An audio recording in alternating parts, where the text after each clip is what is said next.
जे सारखौ सासे कर्मचारिखौ गाग्लोबदों होननानै बुङो आसलथे मा जामारा बे गथ'ना? जाथाया जेबो नङामोन जे आङो सासे कमिसनारखौ लोगो हमनो थांदों। बिथाङा सिगाङाव MSDB दा PMJVK होननानै बुङो, प्राइम मिनिस्टार जन बिकास कार्यक्रम, थारमाने माइन'रिटि फान्ड आरो बियो। दा बिनि अफिसारखौ लोगो हमनो थांदोंमोन आं माखासे बे माइन'रिटि फान्डनिनो इनफरमेसन लानो थाखाय। जों जेला थाङो बिथांनि एसिस्टेन्ट बिथाङा आं खोन्थाहैनानै लादों जे आंनि सिनायथिखौ होदों जे आं सिडलीनि आङो MLA, आङो अफिसारखौ लोगो हमनो। गिबि खेब बुंनायाव बिथांमोनहा खोमा सुवाखै, सेकेन्ड टाइम आं बुंबावदों। बिनि उनाव बिथांमोनहा रेसपन्स होनानै बुंबाय जे मोनसे स्लिप लिरनांगौ।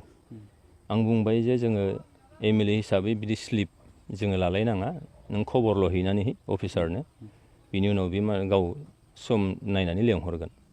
नाथाय बिथाङा बुंबाय जे नङा, स्लिपखौ लिरथारनांगोन, बियो मोनसे खान्थि। दा आं बहा खान्थि जानो बेलाय, बेथ' नोंनि बानायनायसो जानो हागौ, जों बिदिथ' खालामा।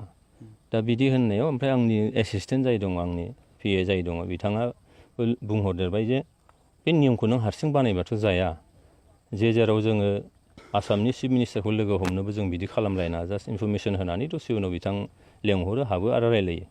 दा दिनै अफिसार बिथाङा प्रट'कलखौ नायोबा जे MLAफ्रा बा पाब्लिक रिलेसन्सफ्रा बिदि खालामनाङा।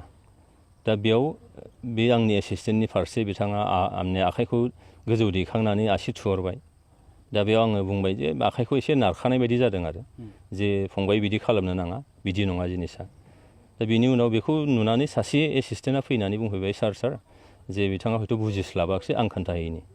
लोगो लोगो बिथाङा थांनानै खोन्थाहैबाय आरो लेंहरबायबो सिङाव, आरो बिदिनो रायलायनानै जोङो फैबाय। सारखौ माने गाग्लोबदों होननानै खौरां। दा बे गाग्लोबनाया ओरैबायदि जाबाय जे आधा घन्टा बा 45 मिनिटनि उनाव अफिसारा आंखौ फन खालामनानै बुंहरफिनबाय जे नोंथाङा दिसपुरावनो दङब्ला आरो जुदि जेबो बेस्थ' नङाब्ला आंनि मावख'सिम नोंथाङा फैफिननो हागोन नामा? आं बुंबाय हागोन दे।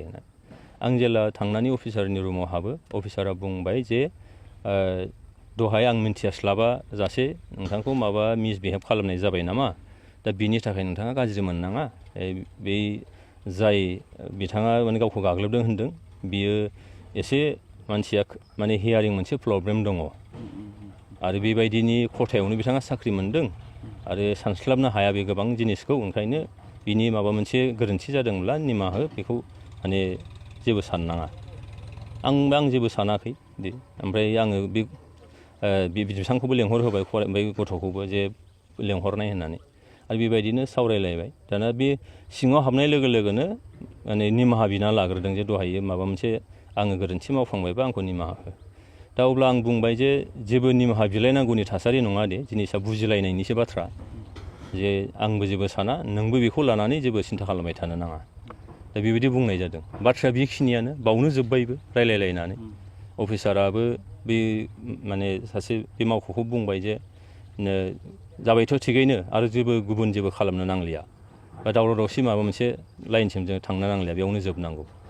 दा उनाव मा जाबाय, बे बिथाङाथ' अफिसारनो खोन्थाना लादों जाहैबाय, आंखौ सोबादों, जोबोरैनो गाज्रि रोखोमै बुदों आरिदों। उनाव बिदिथ' जेबो नंखाथारा।